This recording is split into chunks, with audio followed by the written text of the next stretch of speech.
कि एक टाइम पे इंडिया और अंटार्कटिका एक दूसरे से जुड़े हुआ करते थे, एक दूसरे से अलग नहीं थे, एक ही लैंड बॉडी का पार्ट हुआ करते थे। ये सोच करके इंक्लूड था, बाबा ऐसा भी था क्या कभी? दोहन है, उससे क्या होता है भैया, कार्बन डाइऑक्साइड बन रहा है और वो हमारे ऊपर एक छत की तरीके है। हमारी पूरी दुनिया को अगर हम घर मान ले तो अपने घर के ऊपर एक छत की तरीके कार्बन डाइऑक्साइड फैल रहा है और उसकी वजह से हमको बहुत ज्यादा गर्मी का सामना करना पड़ेगा आने वाले समय में। ड्रॉप ऑफ वाटर, एक पानी की बूंद और सीधे पैसिफिक ओशियन। भैया ये तो एक पानी की बूंद और सीधे पैसिफिक ओशियन, ये भी बिल्कुल सही है।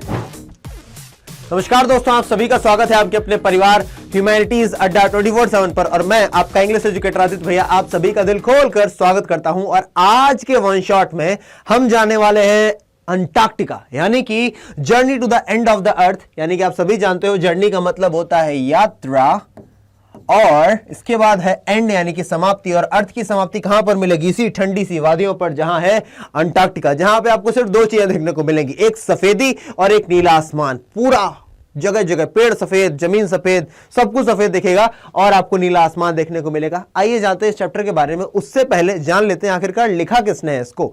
तो लिखने वाली का नाम है तिशानी दोशी। हाँ, आप लोग धोखा मत खाइएगा, भारत की रहने वाली है, मद्रास की। तो तिशानी दोशी इज अ पोएट। कौन कौन क्या क्या है ये? पोएट है, जर्नलिस्ट है, साथ ही साथ ये डांसर भी है। बताइए भाई साहब, पोएट है, जर्नलिस्ट है, डांसर है। From India, she has publish some books of poetry and fiction. और इन्होंने क्या कर रखा है भैया? पोएट्री भी लिख रखी है और फिक्शन। फिक्शन को हम लोग क्या बोलते हैं? फिक्शन को बोलते हैं कुछ काल्पनिक कहानियां भी लिख रखी है ना। काल्पनिक कैसे लिखोगे? काल्पनिक ऐसे गलत हो जाएगा, काल्पनिक। हाँ जी, कुछ काल्पनिक कहानियां भी लिख रखी, यानी कुछ फिक्शन का काम भी कर रखा है। She has been widely appreciated, widely यानी कि दूर दूर तक, अप्रिशिएटेड यानी कि इनको सराहा गया है दूर दूर तक। किस चीज के लिए? फॉर हर एसेज, इनके एसेज के लिए, इनकी पोम्स यानी कविताओं के लिए, इनकी शॉर्ट स्टोरीज के लिए। सी हैज ट्रेवल्ड अ लॉट। और आप जानते हो जैसे लड़कियों को भैया ट्रेवल करना और मार्केटिंग करना, शॉपिंग करना बड़ा पसंद होता है, तो इन्होंने भी सी हैज ट्रेवल्ड अ लॉट, इन्होंने भी बहुत सारी जगहों पर घूमी है जाकर के। And her most exciting journey was to Antarctica. और इनकी जो सबसे ज्यादा एक्साइटिंग जर्नी थी वो कहां के लिए थी? वो अंटार्कटिका के लिए थी, क्योंकि अंटार्कटिका भाई दुनिया से अलग थलग जगह है। वहां पर जाना अपने आप में एक एक्सपीरियंस होता होगा जो आप इस चैप्टर में देखोगे और आपको वाकई में मजा आने वाला है। बहुत कुछ आप सीखने वाले हो, अलग अलग चीजें सीखोगे आप। जियोग्राफी के कुछ टर्म आएंगे, लेकिन चिंता मत करना, मैंने एकदम फोटो से, GIF से, वीडियो लगा के सब कुछ करके तो मैं समझा दिया। जब तक भैया खड़े हैं तब तक टेंशन लेनी नहीं, टेंशन देनी। और देखने के बाद कॉमेंट करके बताना कि तुम्हें ये सेशन कैसा लगा। कोई अगर डाउट है तो मुझसे पूछ लेना। चलो आगे बढ़े। तो आप देखने शुरुआत में जब आप चैप्टर खोलोगे तो ऊपर ही एक लाइन लिखी, बड़ी प्यारी लाइन लिखी हुई है भैया, if you want to know more about the planets past, present and future, the Antarctica is the best place to go. Bon voyage. अब ये बॉर्न वोयाज बड़ा इंपॉर्टेंट वर्ड है भाई। बॉर्न वोयाज CUET 2023 में पूछा गया। CUET 2023 में foreign words के नाम पे कुछ क्वेश्चन पूछे गए आपसे। जैसे आया था vive la France, vive la France chapter number 1 of the prose Flamingo वाली किताब का, जिसका नाम क्या है? The last lesson. उसमें आ रखा था भैया विव ला फ्रांस यानी कि लॉन्ग लिव फ्रांस। वैसे ही बॉर्न का मतलब हैप्पी और वोयाज का मतलब जर्नी, तो हैप्पी जर्नी। फिलहाल यहां पर बोला गया अगर आप जानना चाहते हैं इस प्लेनेट के, इस धरती के पास्ट के बारे में, इसके भूत के बारे में, इसके वर्तमान के बारे में और इसके आने वाले भविष्य के बारे में, तो एक जगह जहां आपको जरूर जाना चाहिए वो है अंटार्कटिका। अंटार्कटिका आपको जरूर जाना चाहिए। ठीक है, यहां तक सभी को क्लियर है? नाउ अब इसके थीम पर अगर हम बात करें तो थीम क्या बता रही? The journey to the end of the earth is an entertaining account of the author's visit. क्या जानते हो आप? Entertaining account of the author's visit to the coolest, सबसे ठंडी जगह, विंडीएस्ट, सबसे ज्यादा हवा चलने वाली जगह, एंड ड्राईएस्ट, सबसे ज्यादा सूखी जगह कॉन्टिनेंट है ये इन द वर्ल्ड। पूरे संसार में सबसे ज्यादा सूखी जगह है, सबसे ज्यादा ठंडी जगह है और सबसे ज्यादा तेज हवाएं वाली जगह है। मतलब यहीं पे गाना बना था क्या? चले जैसे हवाएं सनन सनन।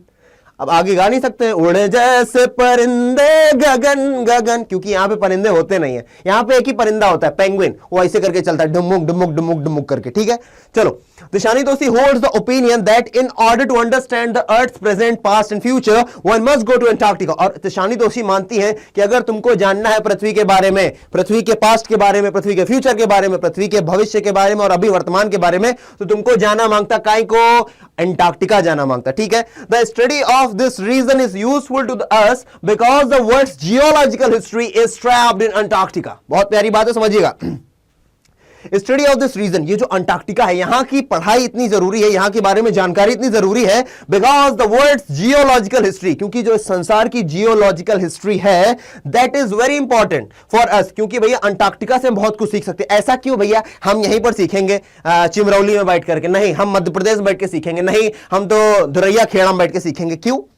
नहीं सीख सकते ना भैया, यहां पर पॉपुलेशन नहीं है। जब से ये शुरुआत हुई है धरती की, तब से लेकर के आज तक यहां पर ह्यूमन पॉपुलेशन नहीं है। इसका मतलब यहां पर ह्यूमन के जो चेंजेस हैं वो नेग्लिजिबल है। यहां पर आप दिल्ली में रहते हो तो भैया एकदम धुआं मचा रखा है, गर्दा मचा रखा है, लेकिन अगर आप अंटार्कटिका में रहते हो तो वहां की जो कार्बन डेटिंग करोगे, कार्बन डेटिंग क्या होती है, C14 एक होता है कार्बन का, होता है भैया 6C12। अब तुमको अगर बिल्कुल केमिस्ट्री नहीं आती तो हमको माफ करो, हम तो भैया साइंस बैकग्राउंड के हैं, इसलिए हम थोड़ा बहुत जानते हैं, ठीक है। सुनो, C6C14, ये जो कार्बन 14 होता है ना, इसको हम लोग बोलते हैं भैया कार्बन डेटिंग के लिए यूज किया जाता है। इससे पता चलता है कौन चीज कितनी पुरानी है, इससे हम पता कर पाते हैं कि हमारी पृथ्वी कितनी पुरानी है, कितने आगे तक ये जा पाएगी, और बाकी क्या इस समय जो चीजें हैं पृथ्वी को प्रभाव डाल रही हैं। फिलहाल सीखते हैं आगे। चलिए आगे आप सीखोगे तो she accompanied a team of students visiting the continent, और किसके साथ गई है, वो कई सारे दोस्तों के साथ नहीं गई हैं, स्टूडेंट्स के साथ गई हैं टू द कॉन्टिनेंट, इस कॉन्टिनेंट में जाने के लिए। कॉन्टिनेंट जानते हो भैया, महाद्वीप। कितने महाद्वीप हैं हमारे पास? हमारे पास है भैया 5 और 2 7 महाद्वीप। बहुत सारे बच्चे दक्षिण अमेरिका और उत्तर अमेरिका को एक ही मान लेते हैं और बोलते हैं अमेरिका, नहीं। 7 महाद्वीप कौन कौन से हैं? सबसे बड़ा महाद्वीप एशिया। सबसे छोटा महाद्वीप कौन सा है? बताओ बताओ बताओ बताओ, कमेंट सेक्शन में बताना, ठीक है ना। एशिया हो गया, ऑस्ट्रेलिया हो गया, यूरोप हो गया, अफ्रीका हो गया, साउथ अमेरिका हो गया, नॉर्थ अमेरिका हो गया, और कुछ बचा? और कुछ बचा हो तो तुम लोग बता लेना, ठीक है ना, कमेंट सेक्शन में तुम्हारे लिए खुलाई है, ठीक है ना। चलो आगे बढ़ते हैं अपन, आगे बढ़ो तो A thrilling experience of the ice miseries of this icy region, है ना। यहां पर बहुत ही थ्रिलिंग एक्सपीरियंस हुआ उनका, बहुत कुछ उन्होंने सीखा, और वही आपने क्या सीखा वो यहां पर बताएंगे आपको। तो फिलहाल आप इस चैप्टर में बात करने वाले हो एक बंदी है जिनका नाम है तिशानी दोषी। तो ये अपना ट्रेवलॉग लिखेंगे। ट्रेवलॉग का मतलब क्या होता है भैया? यात्रा वृतांत। अगर तुमने हिंदी पढ़ रखी है, हिंदी के स्टूडेंट हो, तुमने एक वर्ड सुना होगा यात्रा वृतांत, कि कहीं पर आप जाते हो फिर उसके बारे में बताते हो कि वाह क्या वादियां थी, है ना, वादियों में मैं तो खो गया। तो वैसे ये भी गई है एक ऐसी जगह पर जहां से बहुत सारी नॉलेज आपको जानने को मिलेगी। थोड़ा सा जियोग्राफी का पार्ट आएगा, लेकिन परेशान नहीं होना, अपन ऐसा ऐसा वीडियो चलाएगा ना तुम्हारे लिए, तुमको देखने में समझ में आ जाएगा भैया ये है मतलब, ठीक है ना। कोई भले जियोग्राफी का जी ना जानता हो, लेकिन जितना इस चैप्टर में आया है उतना एक एक तुमको समझ में आएगा, भैया का वादा, ठीक है। बढ़ते हैं आगे। तो चैप्टर होता है शुरू, उससे पहले सिग्निफिकेंस जानते हैं चैप्टर का, कि आखिरकार चैप्टर जरूरी क्यों है, पढ़ना क्यों है, ये ज्यादा इंपॉर्टेंट होता है। किसी चीज को पढ़ क्यों रहे हैं, खाना क्यों खा रहे हैं, भैया एनर्जी मिलती, पानी क्यों पी रहे हैं, प्यास लगी है, नाच क्यों रहे, अरे खुशी मिलती, कपड़ा क्यों पहने, अरे सब छुपाना है बाबा, सब देख लेंगे, शर्माना पड़ेगा फिर। तो अगर सबका रीजन पता है, हाथ में ये क्यों लियो, लिखने के लिए, ये क्यों लियो भैया, चेंज करने के लिए, कपड़ा काय पहने हो, ठंडी लग रही, घड़ी काय पहने हो, स्टाइल के लिए। वैसे मोबाइल में ही देखते हैं अपना टाइम, लेकिन थोड़ा देखने में अच्छा लगता है कि हाँ यार यूट्यूब पे आए हैं, घड़ी वड़ी चमकाएंगे, थोड़ा सा ऐसे ऐसे करेंगे। चलो, significance of the chapter, the story depicts यानी कि बताती है a huge change in climate with passing years, कि भैया स्टोरी हमें बताएगी कि जो हमारा क्लाइमेट है, जो हमारा वातावरण है, बहुत जल्दी जल्दी बदल रहा है, उसमें बदलाव देखे जा रहे हैं। The place has lost a lot of flora and fauna, और जो हमारा धरती दुनिया है उसने बहुत सारी फ्लोरा और फोना को खो दिया है। अब ये फ्लोरा फाना क्या होता है हमको बताओ भैया। तो भैया फ्लोरा किससे बना? फ्लावर से। फ्लावर हो क्या, पुष्पा नहीं हो क्या, फ्लावर समझे क्या, है फूल समझे क्या, अपन पुष्पा भाऊ है, ठीक है ना। चलो आगे बढ़ते हैं। तो फ्लोरा यानी कि फ्लावर, और फौना यानी कि जो जीव होते हैं। अब देखो पृथ्वी कैसी हुआ करती थी, प्यार मोहब्बत वाली, और कैसी हो गई है, देख रहे हो। कैसी हुआ करती थी और कैसी हो गई है। कैसे? क्योंकि हम लोग है ना भैया, गाड़ी चलानी है 180 पे, बू बू, है ना, चिमनियां भी खोलनी है, बिजनेस भी बड़े बड़े चलाने, तो कहां से होगा सब, ठीक है ना। बहुत अच्छी बात है भैया, बता रहा है हमारा बच्चा गोल्डन हार्मनी की हमारे आशीर्वाद से 70 नंबर आए। बेटा बहुत खुश रहो यार, ठीक है, बहुत खुशी की बात है। फ्लावर एंड एनिमल, सर जी आपके आशीर्वाद से। अच्छा तुम्हारे कमेंट भरे पड़े, देख लिया मेरे भाई, देख लिया, 70 नंबर लाने के लिए बधाइयां, इसको और बूस्टअप करने की आवश्यकता है, ठीक है ना जी। More over for 500 million years Gondwana flourished, बता रहे लगभग 500 मिलियन सालों तक गोंडवाना जो था फ्लरिश करा। भैया गोंडवाना क्या होता है, अभी चैप्टर में आएगा, अपन बताएगा, टेंशन लेने का नहीं, ठीक है। गोंडवाना 500 सालों तक फ्लरिश हुआ, यानी कि फलता फूलता रहा। The extinction of the huge living beings, extinction का मतलब क्या, विलुप्त होना शुरू हो गए ह्यूज लिविंग बींग्स, जो बड़े बड़े भैया लिविंग बींग्स थे, बड़े बड़े जो जानवर हुआ करते थे। For example dinosaurs. Antarctica and India got separated, तभी अंटार्कटिका और इंडिया दोनों क्या हो गए, एक दूसरे से अलग हो गए। अरे भैया ये क्या पता चल रहा है, अंटार्कटिका और इंडिया एक ही थे क्या? हाँ, एक लैंड हुआ करता था पैंजिया, एक सागर हुआ करता था टेथिस सी, टेथिस सागर। चलो अच्छा, ज्योग्राफी में नहीं जाएंगे। This story is a brief encounter of everything that would happen and that happened. ये स्टोरी आपको बताएगी कि जो अभी तक हुआ है और जो आगे हो सकता है हमारी पृथ्वी के साथ। An overview of how it can affect mankind to a larger extent. और ये भी बताता है कि जितना भी क्लाइमेट चेंज हो रहा है, किस तरीके से हमारी देश दुनिया को, इंसान को बदल सकता है, किस तरीके से हमको अफेक्ट करता है, किस तरीके से हमको आहत करता है। Now I am ready. Are you ready? Comment section में बताओ बाबा। अगर तुम रेडी हो तो अपन करने वाले हैं शुरुआत एकदम टोनी स्टार्क के स्टाइल में। यस, नाउ अति आरंभ। शुरुआत होता है यहां से chapter. The story is based on a travelogue. Travelogue यानी कि बोले तो यात्रा वृतांत, हिंदी में लिखना मांगता अपने को, यात्रा वृतांत है ना, यात्रा के बारे में बताया जा रहा है। तो ये यात्रा वृतांत है। रिटन बाई, लिखा किसने? तिशानी दोषी जी ने। भारत में रहने वाली है Tishani Doshi. The author makes a tour to Antarctica. कहां गई? अंटार्कटिका घूमने के लिए गई है। Which contains 90% of the total ice of the earth. भैया ये ऐसी जगह घूमने गई है जहां पर पूरी दुनिया की 90% बर्फ पाई जाती। कितनी? 10 नहीं, 20 नहीं, 90% बर्फ पाई जाती है। She mentions that she travelled 100 hours in order to reach Antarctica. और वो बताती है कि भैया 100 घंटे उनको ट्रेवल करना पड़ा, कभी मोटरसाइकिल से, कभी कार से, कभी शिप से, कभी प्लेन से, कभी इससे, कभी उससे। बहुत उनको क्या करना पड़ा? बहुत उनको करना पड़ा ट्रेवल। 100 घंटे का ट्रेवल करना पड़ा। द मोमेंट, और जब वो क्षण आया, कौन सा वो प्यारा सा क्षण है? गाना नहीं है ओ बे अंतिम बेला आई है, नहीं याद आ रहा है, छोड़ो। The moment she got her feet on the landscape, she got a feeling of major relief as the journey was too long। और जैसे ही उनके कदम पड़े हैं, जैसे ही उनके कदम कहां पड़े हैं? ससुराल में नहीं, अंटार्कटिका में। ज्यादा नहीं भाई को। जब उनके कदम पड़े अंटार्कटिका में, वैसे ही उनको रिलीफ मिल रहा है। रिलीफ मिल रहा है किस बात का? उनको बहुत ही सुकून मिल रहा है। ठीक है, काश ये पीपीटी भी क्या होती, एक व्हाट्सएप चैट होती तो भैया सुकून वाला लगा दे, सुने ऐसे करके, ये वाला इमोजी जो होता है। ठीक है, तो जैसे ही उनका वहां पर कदम रखा तो उनको सुकून मिला, क्योंकि जर्नी बहुत लंबी थी और लंबी जर्नी में आदमी थक जाता है। फिर मन करता है कितनी जल्दी पहुंचे। जो डेस्टिनेशन है वहां पर पहुंचने के लिए अगर सफर अच्छा नहीं है तो मंजिल नहीं मिलती। इसीलिए सफर का अच्छा होना बहुत जरूरी है। इसीलिए जो CUET पे भी बैच आएगा ना, उसका नाम यही होगा, सफर। मेरा वाला है ना, मैंने ही नाम ये सोचा है, सफर। चलो, अर्ली दिस ईयर, अब यहां से आगे बढ़ते हैं। अर्ली दिस ईयर बता रही शुरुआत, इस साल की शुरुआत में, I found myself abroad a Russian research vessel the academy Shokalskiy. क्या नाम है? Academic Shokalskiy. फिर से अकेडमिक सोकैल्स्की बोलो घर पे बैठ करके, अकेडमिक सोकैल्स्की। तो भैया वो बता रही है कि मैं कहां जा रही थी? अकेडमिक सोकैल्स्की में बैठ करके मैं जा रही थी, जो कि एक रशियन रिसर्च वेसल है। वेसल का मतलब क्या है यहां पर? वेसल का मतलब है शिप। रिसर्च शिप बोल दो यार research ship. Russian research ship पे बैठ करके जा रही थी। कहां पर?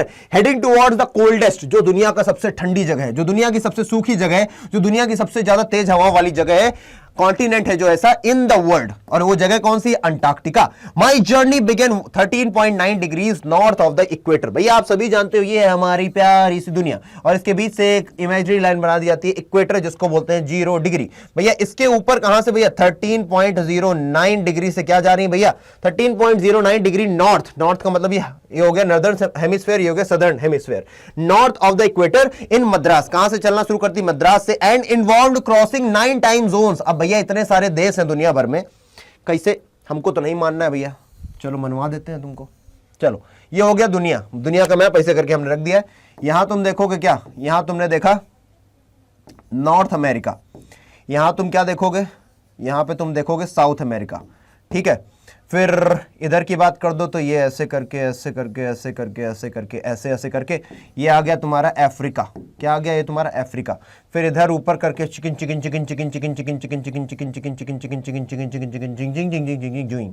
ठीक है, यहाँ चिंग जिंग जिंग जिंग जुइंग। ये हो गया तुम्हारा ग्रीनलैंड। ग्रीनलैंड ये इधर वाला पार्ट हो गया यूरोप, ये इधर वाला पार्ट हो गया एशिया, और ये इधर वाला पार्ट हो गया भैया चिंग चिंग चिंग चिंग चिंग चिंग चिंग, ये इधर वाला पार्ट हो गया ऑस्ट्रेलिया, और यहाँ पर किंजिंग किंजिंग किंजिंग किंजिंग किंजिंग किंजिंग ये वाला पार्ट हो गया अंटार्कटिका। ठीक है, पूरा हो गया मामला। 1 2 3 4 5 6 7 7 बना दिए। अब देखो ये चलना कहां शुरू करें? यहां पे मान लो इंडिया है, एशिया में। तो भैया अब ये जब यहां से चलना शुरू करेंगी, किधर चलना शुरू करेंगे भैया? ये इधर से चलना शुरू करेंगे, ऐसे करके गुइंग गुइंग गुइंग गुइंग गुइंग गुइंग करके ऐसे करके नीचे आई होंगी।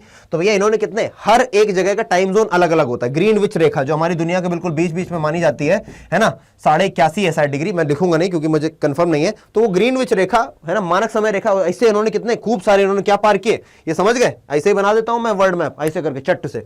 चलो, बच्चा बोल रहा प्लीज टेक माय नेम। नहीं लूंगा यार, अजीब सा नाम है तुम्हारा। क्या है ये? Phenomena Alex. ठीक है, चलो आगे देखते हैं। तो भैया 9 डिग्री जोन है ना, इन्होंने 9 टाइम जोन्स पार किए, 6 चेक पॉइंट्स पार की, 3 बॉडीज ऑफ वाटर पार की, and at least as many as ecospheres, और खूब सारे इकोस्फीयर्स भी पार किए। ये भैया इनकी सुलेंस्की थी, इन्होंने पूरी दुनिया में एकदम पार करते हुए चली जा रही है। चलो आगे। By the time I actually set foot on the Antarctica continent, I had been traveling over 100 hours in combination of car, aeroplane and ship. और बता रही जब तक मैं वहां पर पहुंची उससे पहले मैं 100 घंटे की यात्रा कर चुकी थी, एक कार के अंदर बैठ के, एरोप्लेन में बैठ के, शिप के अंदर बैठ के. So my first emotion on facing Antarctica's expansive white landscape and uninterrupted blue horizon was relief. तो सबसे पहली चीज जो मैंने महसूस की, कहां पर, जो सबसे पहली चीज मैंने महसूस की जब मैं अंटार्कटिका के एकदम एक्सपेंसिव मतलब बहुत बड़ा, बहुत दूर दूर तक फैला हुआ लैंडस्केप है जो एकदम सफेद है, बर्फ से ढका हुआ है, और अनइंटरप्टेड ब्लू हॉरिजॉन, यानी कि एक तरफ सफेदी है, इसको देखो, एक तरफ सफेदी और ऊपर क्या है, ब्लू है, और कुछ दिखेगा ही नहीं क्योंकि इतनी बर्फ पड़ी, पेड़ में भी भैया सफेद सफेद बर्फ है, केवल एक सफेद कलर ऊपर ब्लू हॉरिजॉन है ना.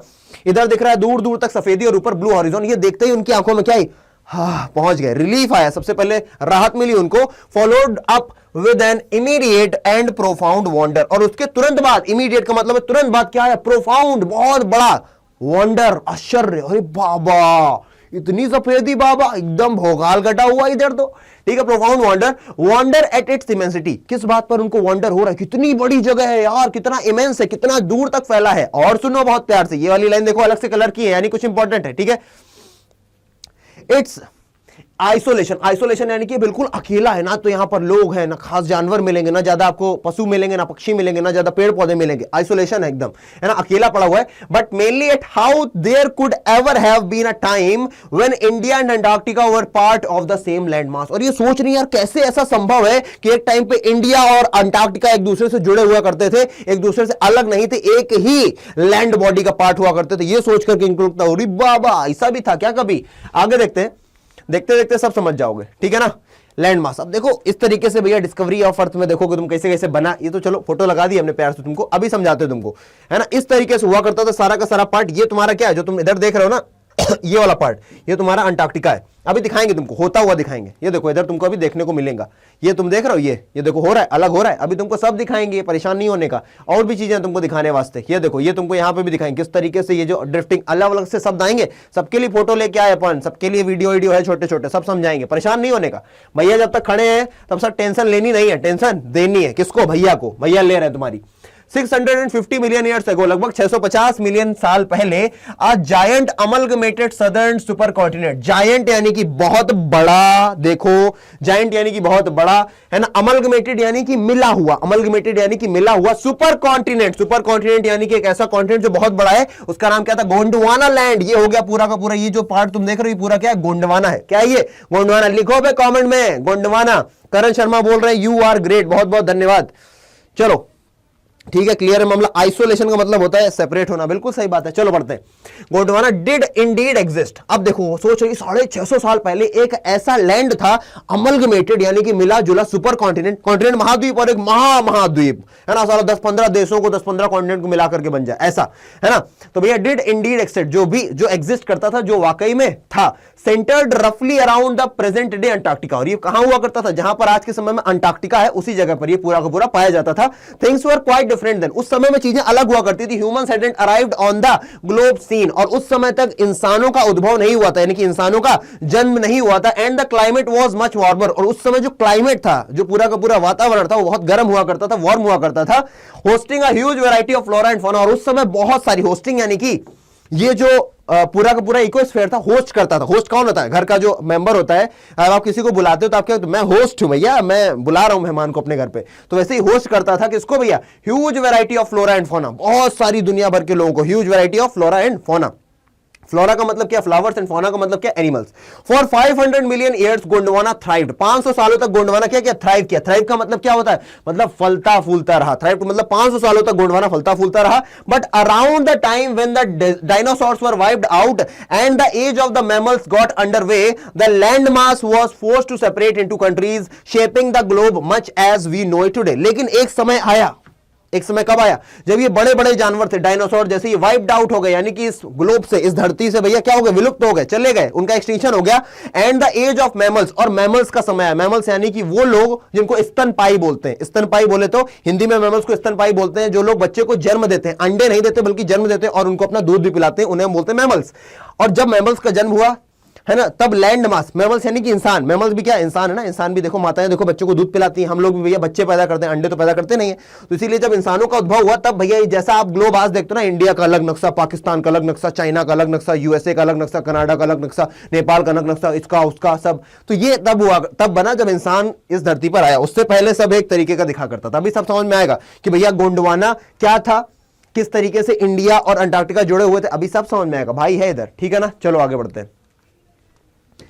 आइए, India was once attach to Antarctica. देखो जिस तरीके से यहां देख रहे हो अंटार्कटिका किस तरीके से एक ही हुआ करता था, फिर यहां से अपना भैया इंडिया अलग हुआ और इंडिया अलग होता चला जा रहा, चला जा रहा, चला जा रहा, चला चला, ये लगा जाके एशिया में। देखो यहां पर सब सेम है, ये इंडिया ये अंटार्कटिका है, ये वाला इंडिया है, ये वाला अंटार्कटिका है। देखते चलो, मैं जब तक समझा नहीं दूंगा तब तक जाऊंगा नहीं। इस बार अपनी निगाहें दो जगह पर रखना, कहां कहां पर रखना मैं बता रहा हूं तुमको। ये है इंडिया, ये पूरा एशिया, और ये अंटार्कटिका। अब देखो अंटार्कटिका नीचे जा रहा है, इंडिया चला जा रहा है, चला जा रहा है, चला जा रहा है, चला जा रहा है, वो नीचे चला जा रहा है और ये ऊपर चला गया, चला गया, चला गया, और कहां लगा जाकर के एशिया में जाकर के लग जाएगा। इसी तरीके इंडिया और अंटार्कटिका एक थे, लेकिन अब क्या हो गए, दोनों एक दूसरे से अलग हो गए, ठीक है ना। बाटी हेलो बेटा, ठीक है ना। चलो आगे बढ़ते हैं। हाँ जी, तो ये समझ गए होगे तुम, आई थिंक। बढ़ते हैं आगे। अब देखो, to visit Antarctica now is to be part of history. अगर आप आज अंटार्कटिका जाते हो तो एक हिस्ट्री के बारे में जानोगे, अपने इतिहास के बारे में जानोगे कि आखिर वाकई में क्या थी चीजें। To get a grasp of where we have come from, ये जानने को मिलेगा हम आए कहां से हैं, and where we could possibly be heading, और हम कहां की ओर जा रहे हैं। क्योंकि यहां पे जितने भी चेंजेस आपको दिखाई देंगे वो प्योर चेंजेस होंगे। आगे, it's to understand the significance of cordilleran folds, और ये आपको समझना पड़ेगा कि सिग्निफिकेंस क्या है कॉर्डिलर फोल्ड्स का। ये जो फोल्ड्स पड़े ना, अभी फोल्ड समझ में आएगा ये क्या है भैया, नई नई चीजें ला रहे हो, कोई नहीं भैया है, सब समझ जाओगे, अभी आगे आएगा, है ना। Significance of cordilleran folds and Precambrian granite shields, और भैया ये प्री कैम्ब्रियन ग्रेनाइट शील्ड्स हैं जिनके बारे में आपको जानना चाहिए, ठीक है ना। ये पेपर में नहीं पूछेगा, ये वाला भी हम बताएंगे। Ozone and carbon evolution and extinction, when you think about all that can happen in million years it can get pretty mind blogging, है ना। एक समय ओजोन थी, कार्बन था, साथ ही साथ, है ना, चीजें एवोल्यूशन हो रहा था, यानी कि चीजों का उद्भव हो रहा था, वहीं पर एक्सटिंक्शन, चीजें विलुप्त हो रही थी। मैमल्स आ रहे हैं, बड़े बड़े जानवर पृथ्वी से जा रहे हैं, मैमल्स इंसानों का उद्भव हो रहा है, बड़े बड़े जानवर वहां से उठते चले जा रहे हैं, मतलब कि अब उनका कोई भी एग्जिस्टेंस नहीं रह गया है। तो इन मिलियन सालों में क्या क्या हुआ होगा, अगर आप सोचने बैठो तो माइंड ब्लॉगिंग है ये, आपका दिमाग चकरा जाएगा, आप बहुत ज्यादा कंफ्यूज हो जाओगे, यार कितना कुछ है सोचने को, है ना, देयर इज अ लॉट। आगे बढ़ेंगे तो इमेजिन, आप ये बात इमेजिन करिए, आप सोचिए, कल्पना कीजिए, India pushing northwards jamming against Asia to buckle its crest. इधर ध्यान दो, फोटो भी समझाते हैं। इंडिया पुश कर रहा है नॉर्थवर्ड्स, यानी कि जो इंडिया है ऊपर की तरफ खिसक रहा है। आप यहां पर देखो, इंडिया ऊपर की तरफ खसक रहा है और एशिया को कैसे बना दी, यहां पर जो फोल्ड्स बने, ये देखो फोल्ड्स बन गए, ये देखो फोल्ड्स बने, इसी को बोलते हैं भैया हिमालयाज बने। इस तरीके से फोल्ड हो गया, देखो कैसे जमीन खिसकती चली जा रही अंदर से। इसी को यहां पर क्या बोला गया, यही है भैया तुम्हारे ये प्यारे से वर्ड जो कहां गया, आजा बाबा, ये कॉर्डिलेरन फोल्ड्स, यही है कॉर्डिलेरन फोल्ड्स, जिससे भैया क्या हुआ, हिमालय का निर्माण हुआ था। अभी समझो कहां गया, इमेजिन करो कि इंडिया क्या कर रहा है, पुश कर रहा है नॉर्थवर्ड, कि भैया इंडिया ऊपर की तरफ क्या कर रहा है, पुश कर रहा है पूरी दुनिया को, है ना, पूरी दुनिया खास करके एशिया को ऊपर की तरफ धक्का दे रहा है, jamming against Asia to buckle its crust, और जैम कर रहा है इसके क्रस्ट को। क्रस्ट यानी कि जो धरती का ऊपरी पार्ट होता है ना, क्रस्ट, मेंटल, कोर, दो तीन पार्ट्स होते हैं, कोर सबसे अंदर होता है, फिर उसके ऊपर मेंटल होता है, उसके ऊपर क्रस्ट होता है। कहते हो भैया इतना ज्योग्राफी कैसे आता है, इतना नहीं, बेसिक है ये, तुमको भी आना चाहिए, अगर तुम भले नहीं पढ़ते हो तो भी, ठीक है ना। आगे बढ़ते हैं, आगे बढ़ते हैं। India pushing northward jamming against Asia to buckle its crust, and crust यानी कि ये जो पृथ्वी का ऊपर का पार्ट है, एंड फॉर्म द हिमालयाज, और ऐसे ही हिमालयाज का जन्म हुआ। यहां पर आप देखोगे, है ना, किस तरीके से भैया ये जो जमीन का ऊपरी वाला पार्ट है वो एक घसीटता चला जा रहा है, और उसने क्या कर दिया, तभी मोड़ आ जाता है। कभी तुम चद्दर को देखो, चद्दर को ऐसे खसकते चले जाओ, चद्दर में मोड़ आ जाते हैं, वैसे ही जमीन पे मोड़ आ गया, बहुत सालों में हुआ ये। South America drifting of north America, south America क्या हुआ भैया, अलग हो गया, तो नॉर्थ अमेरिका साउथ अमेरिका अलग हो गए, और ओपनिंग द ड्रेक पैसेज, और उसके बीच में क्या बन गया, पानी की जगह बन गई, to create a cold circumpolar current. और आज तुम देखोगे तो जो नॉर्थ अमेरिका है ना, जो आपका नॉर्थ अमेरिका है और जो आपका साउथ अमेरिका, उसके बीच में भैया क्या, ठंडी वेव्स बहती हैं, ठंडी हवाएं चलती हैं, ठीक है ना। वही यहां पर बोल रहे करंट कीपिंग अंटार्कटिका फ्रिजिड, और अंटार्कटिका पीछे रह गया, फ्रिजिड यानी कि एकदम कोल्ड रह गया, डेसोलेट यानी कि बिल्कुल अकेला रह गया, and at the bottom of the world, और अंटार्कटिका बिल्कुल दुनिया के नीचे आकर के रह गया, एकदम बॉटम में आकर के रह गया, ठीक है ना। सभी को क्लियर है। चलिए आगे बढ़ते हैं। आगे जब बढ़ोगे तो for a sun worshipping South Indian, अब देखो साउथ इंडिया में रहते हो तो गर्मी तो झेलनी पड़ेगी, क्योंकि तुमको पता है हमारी इक्वेटर से जितना भी नीचे वाला पार्ट होता है वहां पर गर्मी पड़ती है, ठीक है ना, मतलब इक्वेटर के आसपास वाला पार्ट। और आपको पता है जो इंडिया है उससे इक्वेटर होकर के गुजरता है, ठीक है ना। तो बता रहे for a sun worshipping South Indian, भैया sun worshipping South Indian like myself, 2 weeks in a place where 90% of the earth total ice volumes are stored is a chilling prospect, है ना। आगे लिखा है not just for circulatory and metabolical functions but also for the imagination. अब यहां तक बात समझते हैं, मेरी जैसी व्यक्ति के लिए, तिशानी दोषी अपने लिए बोल रही, मैं कहां से हूं, मैं इंडिया से हूं। इंडिया में कहां से, मद्रास से हूं। मद्रास आता है इंडिया के सदर्न पार्ट में, और सदर्न पार्ट में भैया सूरज ज्यादा टाइम पे रहता है, मतलब कि वहां पे क्योंकि गर्मी रहती है तभी वहां के लोगों का देखो रंग भी काला होता है। हर चीज का जियोग्राफिकल रिलेशन होता है। अब जैसे कि अगर आप सोचो कि यूरोप में पैंट पहना जाता है, टाई पहनी जाती है, सूट पहना जाता है, लेकिन हमारे यहाँ क्योंकि वहां पे ठंडी पड़ती है, ठंडी में आप टाइट कपड़े पहनोगे। हमारे यहाँ भैया गर्मी वाला देश है, इसलिए हम लोग पहले क्या पहनते, धोती पहनते थे। कभी भी हम लोगों ने कोई चीज टेलर वाली पहनी नहीं, हम लोग धोती पहनते थे। भैया इसे इसे किया, इसे इसे किया, आदमी ने धोती पहन ली, ऊपर से गमछा डाल लिया, हो गया। क्यों? क्योंकि भैया हमारे यहाँ गर्मी पड़ती है, हमको चाहिए खुली हुई चीजें, हमारे शरीर पर हवा लगती रहे। वहां पर गर्मी है इसलिए वो एकदम ऐसे, उनकी जरूरत है। हम क्यों सीख गए ऐसा वेस्टर्नाइजेशन से कि भैया उनकी इंटरव्यू में क्या बोलते हैं, भैया अपने हाथों को ऐसे रखो, क्यों रखे? हम लोग भैया बखान करके बताते हैं, अरे फलाने से मिले थे, ये हो गया। क्यों क्यों क्यों? गर्मी है हमारे यहाँ, जियोग्राफिकल कंडीशंस हमारी अलग है। तो जब हम एक्सपेंड करेंगे तब हम भैया हमारे शरीर को हवा लग पाएगी पूरे को। वहां ठंडी है इसलिए वो ऐसे करके बैठते हैं, ठीक है ना। उनके जेस्चर पोस्चर कम होते हैं। तुम इंटरव्यू देने जाते हो, तुमको सिखाया क्या जाता है, जेस्चर पोस्चर कम दो, हाथ पैर कम चलाओ। क्यों कम चलाएं बे? हम इंडिया के हैं, हमारी अलग जियोग्राफिकल कंडीशंस हैं। लेकिन अगर हम ऐसे करके बोल रहे हैं तो बोल नहीं, आपका देखो हाथ ज्यादा मूव कर रहा है। क्यों भैया करेगा मेरा हाथ move? It gives me confidence to move my hand, है ना। It gives me power to make you understand what I am telling about. लेकिन नहीं, हमको तो पीछा करना था, हमको तो जूते पहनने थे। हम जूते पहनते थे? नहीं पहनते। जूते क्यों पहने? वहां ठंडी है, मोजे पहनोगे, जूते पहनोगे। और वहां पे परफ्यूम चलता था, हमारे यहाँ परफ्यूम क्यों नहीं चलता? भैया वो ठंडी के वाले देश यूरोप का, ठीक है, वहां पे वो क्या करते हैं, वहां पे भैया उनको 4 दिन नहाना है तो भैया डिओड्रेंट मार के चलेंगे। हमको रोज नहाना है फिर भी हम डिओड्रेंट लगा रहे हैं। क्यों? नकल कर रहे हैं, फालतू की नकल। जब तुम रोज नहा रहे हो तो डिओड्रेंट किस लिए चाहिए तुमको, ठीक है।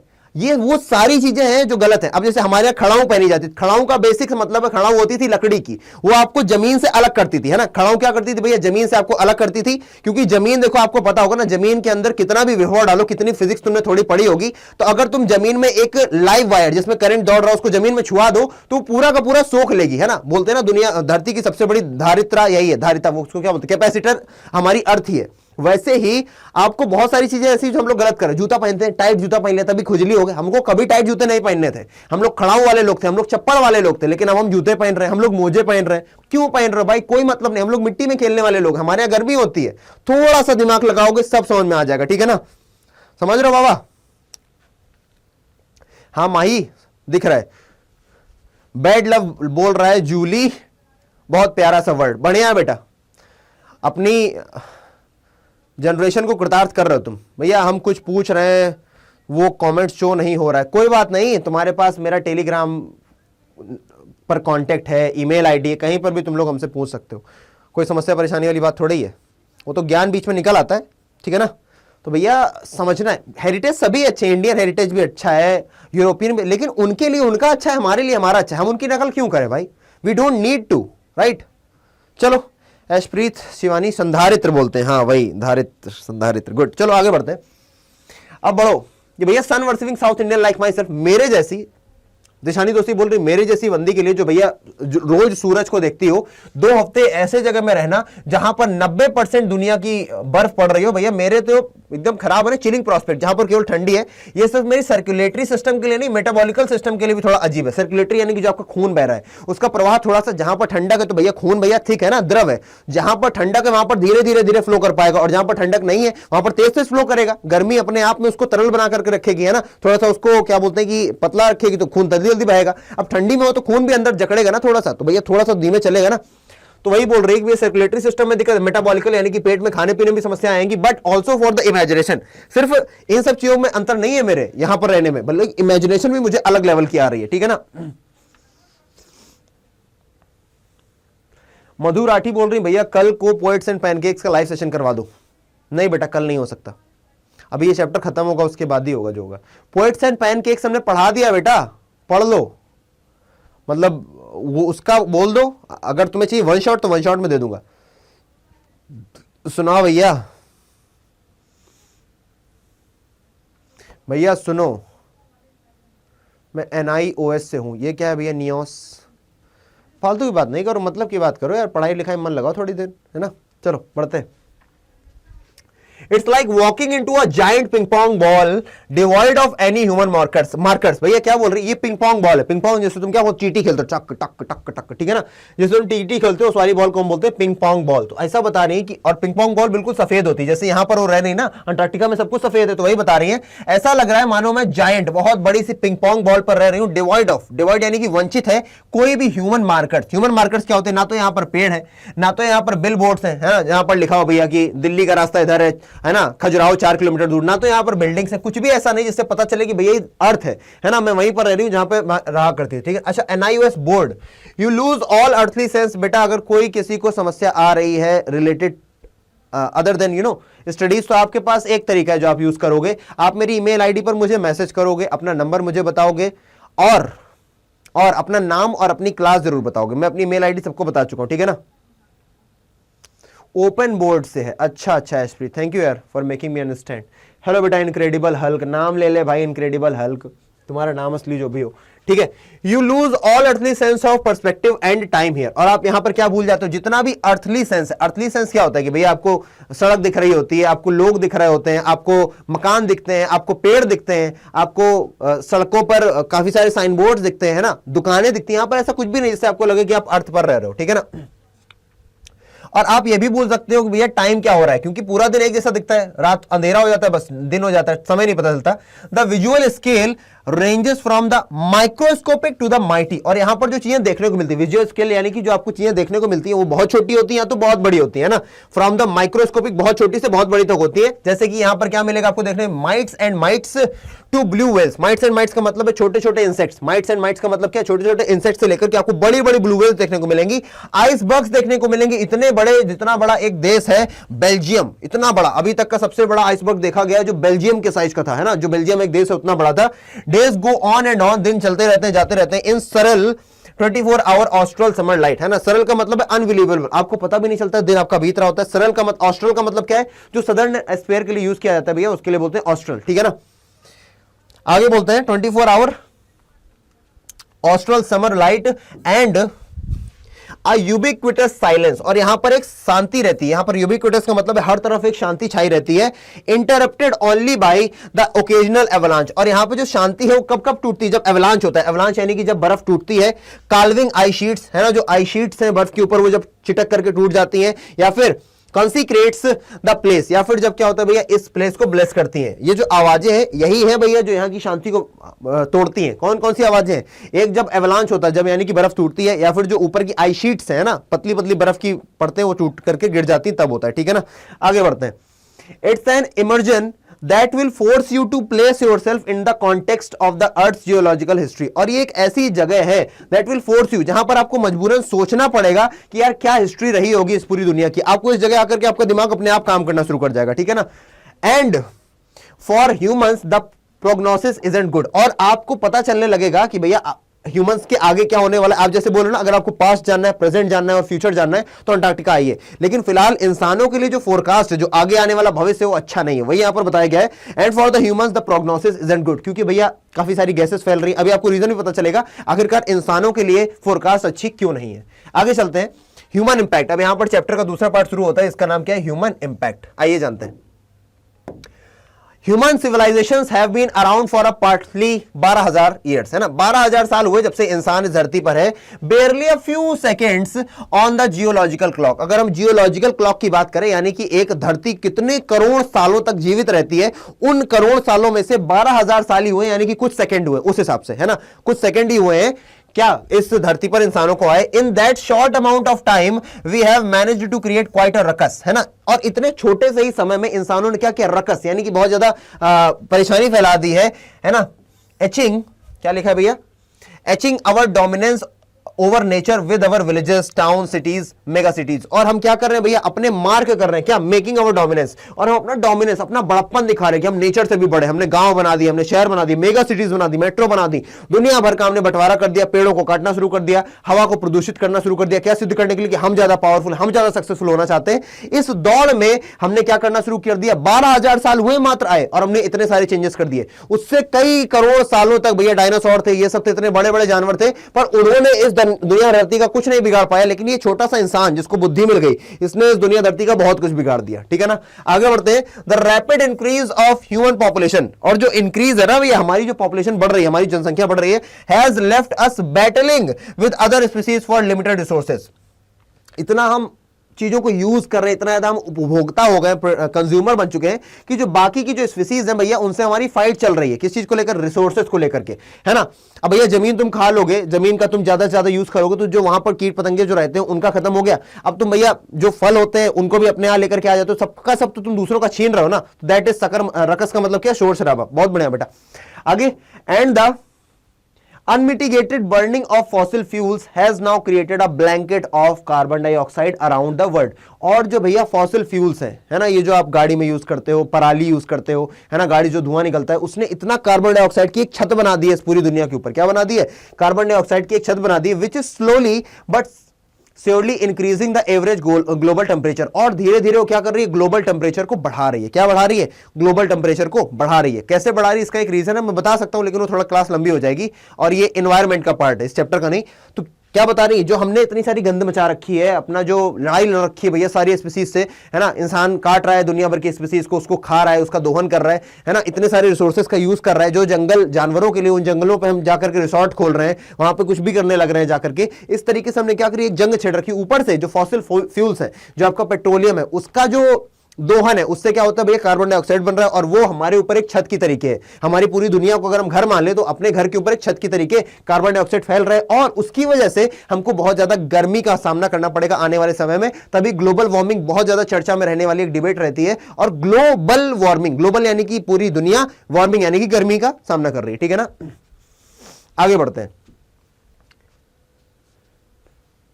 Climate change is one of the most hotly contested environment debates. Climate change बहुत बड़ा एक क्या बोलते हैं कि डिबेट रहती है इसके ऊपर, एनवायरमेंट के ऊपर। जो लोग क्या करते हैं, बहुत ज्यादा कॉन्टेस्ट होते हैं। Will the West Antarctic ice sheet melt entirely? क्या जो वेस्ट एंटार्क्टिका की पूरी आइस है, क्या वो पूरी तरीके से मेल्ट हो जाएगी? Will the Gulf Stream ocean current be disrupted? क्या जो गल्फ स्ट्रीम है वो पूरी तरीके से सूख जाएगी, खत्म हो जाएगी, विल डिसरप्टेड हो जाएगी? या फिर will it be the end of the world as we know it? या फिर ऐसा होगा कि ये पूरी दुनिया का अंत होने वाला है बहुत ही जल्दी, ऐसा कुछ होगा? मे बी, शायद हाँ, शायद नहीं। इधर वे, दोनों ही तरीके से Antarctica is a crucial element in the debate. आप चाहे किसी भी चीज पर बात कर लो, अगर वो क्लाइमेट से जुड़ी है तो अंटार्कटिका की बात जरूर होती है। Not just because it's the only place in the world which has never sustained a human population and therefore remains relatively pristine in the respect, but more importantly because it holds its ice cores 500,000 years old carbon records trapped in its layers of ice। और ये बात सिर्फ ऐसी नहीं है कि जितनी भी आप डिबेट्स करते हो उसमें अंटार्कटिका का नाम आता है। ऐसा नहीं है कि भैया क्योंकि यहां पर इंसान नहीं था और ये प्रिस्टीन थी, यानी कि एकदम ओरिजिनल कंडीशन में रही है चीज, ऐसा नहीं है। क्योंकि इंसान नहीं आया तो कोई बदलाव नहीं हुए। ये तो एक कारण है कि यहां पर इंसान नहीं आया, यहां पर कोई जानवर नहीं आया, इसलिए यहां के चेंजेस नहीं हुए। साथ ही साथ जो यहां की पुरानी बर्फ है, वो हम उससे हम क्या कर सकते हैं? कार्बन डेटिंग कर सकते हैं। उसके कार्बन डेटिंग के माध्यम से हम जान सकते हैं दुनिया कितनी पुरानी है, आगे क्या परिवर्तन हो रहे हैं, क्या कुछ होगा, उससे हमें पता चलता है। ठीक है ना, आगे देखते हैं, आगे आ जाओ बहुत जल्दी। If we want to study and examine the Earth's past, present and future, Antarctica is the place to go। फिर से वही बोल रहे हैं कि अगर आप भारत के इस पूरी दुनिया के प्रेजेंट, पास्ट और फ्यूचर के बारे में जानना चाहते हो तो भाई अंटार्कटिका एक ऐसी जगह है जहां पर आपको जरूर जाना चाहिए। स्टूडेंट्स ऑन आइस, ये एक प्रोग्राम का नाम था। स्टूडेंट ऑन आइस क्या एक नाम है प्रोग्राम का। आई वॉज वर्किंग विद, जिस प्रोग्राम में मैं काम कर रही थी, ऑन द क्या भैया? सोकेल्स्की भाई शिप का नाम है। Aims to do exactly this by taking high school students to the ends of the world and providing them with inspiring education opportunities which will help them foster a new understanding and respect for our planet. और ये जो programme है जिसका नाम है Students on Ice, इस student on ice programme के साथ ही मैं काम कर रही थी। और इस प्रोग्राम का मोटिव यही है कि बच्चों को लेकर के जाए, हाई स्कूलर्स को लेकर के जाए, इंटर करने वाले स्कूल के बच्चों को लेकर के जाए, कहां पर? अंटार्कटिका पर। वहां पे हो रहे चेंजेस को दिखाए ताकि ये आगे आने वाले समय में पॉजिटिव चेंजेस ला सके एक दुनिया में, क्योंकि यही है भैया जो आगे चल के इस दुनिया को बदलेंगे और प्रमोट करेंगे क्या भैया कि क्लाइमेट चेंज को किस तरीके से रोका जाए। It's been in operation for 6 years now, 6 सालों से ये ऑपरेशन चल रहा है। हेडेड बाय, और हेड कौन कर रही है? Canadian Geoff green. और इस ऑपरेशन को हेड करने वाले व्यक्ति का नाम है जियोफ ग्रीन, और ये कहां के? कनाडा के रहने वाले हैं। Who got tired of carting celebrities and retired rich curious seekers who could only give back in limited way. और जो अब बोर हो चुके हैं, पहले वो किन लोगों को ले जाते थे अपनी शिप पर, वो जो बड़े बड़े सेलिब्रिटीज होते थे या फिर जो अमीर लोग होते थे, लेकिन वो दुनिया को बहुत लिमिटेड वे में दे सकते हैं, वो अपना पैसा ही दे सकते हैं। लेकिन ये बच्चे अगर वहां पर जाएंगे तो आगे आने वाली समय को, आगे आने वाली जो पुस्तें हैं उनको समझा सकेंगे कि किस तरीके से हमको ग्लोबल वार्मिंग नहीं करनी है, कैसे हमको दुनिया के साथ लड़ाई नहीं करनी, नेचर के साथ लड़ाई नहीं करनी है, और दोनों का बैलेंस क्रिएट कर पाएंगे। आगे देखेंगे with students on ice he offered the future generation of policy makers. आखिरकार बच्चे ही होंगे जो कल की पॉलिसी बना रहे होंगे, कल के नियम बना रहे होंगे, कानून बना रहे होंगे, है ना। A life changing experience at the age when they are ready to absorb, learn and most importantly act. और ये उस उम्र में इन लोगों को ले जा रहे हैं जब वो लोग सीख सकते हैं, एब्जॉर्ब कर सकते हैं, चीजों को याद कर सकते हैं, उनको समझ सकते हैं, और साथ ही साथ वो एक्ट कर सकते हैं आगे आने वाले समय में अपनी इस पढ़ाई का यूज करके, ठीक है ना। आगे बढ़ते हैं। The reason the program has been so successful, और इस बात का क्या रीजन रहा है कि ये प्रोग्राम इतना सक्सेसफुल था, is because it's impossible to go anywhere near the South Pole। कि भैया बहुत ही कठिन है कि आप साउथ पोल के पास कभी भी जा सको and not be affected by it, और आप इससे अफेक्टेड ना हो, ठीक है ना। It's easy to be Blaze, है ना, apathetic about polar ice caps melting while sitting in a comfort zone। जब तक आप वहां पर जाओगे नहीं तो आप एकदम apathetic हो, आपको फर्क नहीं पड़ेगा, अरे वहां पर बर्फ पिघल रही है, पिघलती रहे, हमको क्या फर्क पड़ रहा है। लेकिन है ना, our respective latitude and longitude, but when you can visibly see glaciers retreating and ice shelves collapsing, you begin to realize that the threat of global warming is very real। अब इस बात को फिर से समझते हैं, वरना तुम कहोगे भैया मजा नहीं आई क्योंकि कठिन वर्ड से। आओ अरे समझा के मानेंगे। द रीजन द प्रोग्राम, ये जो प्रोग्राम इतना सक्सेसफुल इसलिए है पिछले 6 सालों से क्योंकि ये इम्पॉसिबल, इट इज इम्पॉसिबल, ये बहुत ही असंभव बात है कि कोई भी व्यक्ति कहां जा सके भैया, साउथ पोल पर जा सके। और इट इज इजी, ये घर पर बैठ करके बोलना, क्या बोलना, about polar ice caps melting while sitting in the comfortable our respectable latitudes and longitudes. Latitude and longitudes क्या भैया, ये तुम्हारी दुनिया है ना, ये तुम्हारे लैटिट्यूड्स हो गए, ये तुम्हारे लॉन्गिट्यूड्स हो गए। किसी जगह पर ये दोनों काट रहे होंगे ना, सारे काफी सारी लाइंस है ना, तो तुम्हारा रिस्पेक्टिव लॉन्गिट्यूड्स लैटिट्यूड मान लो ये वाला है, तो इस जगह घर पे बैठे हो तुम, लेकिन यहां पर बर्फ पिघल रही है इस जगह पर, तो इस जगह पर जो बर्फ पिघल रही है यहां पर बैठे हुए आदमी को घंटा फर्क पड़ता है, यार पिघल रही, पिघलती रहे, हमारे को क्या फर्क पड़ रहा है। लेकिन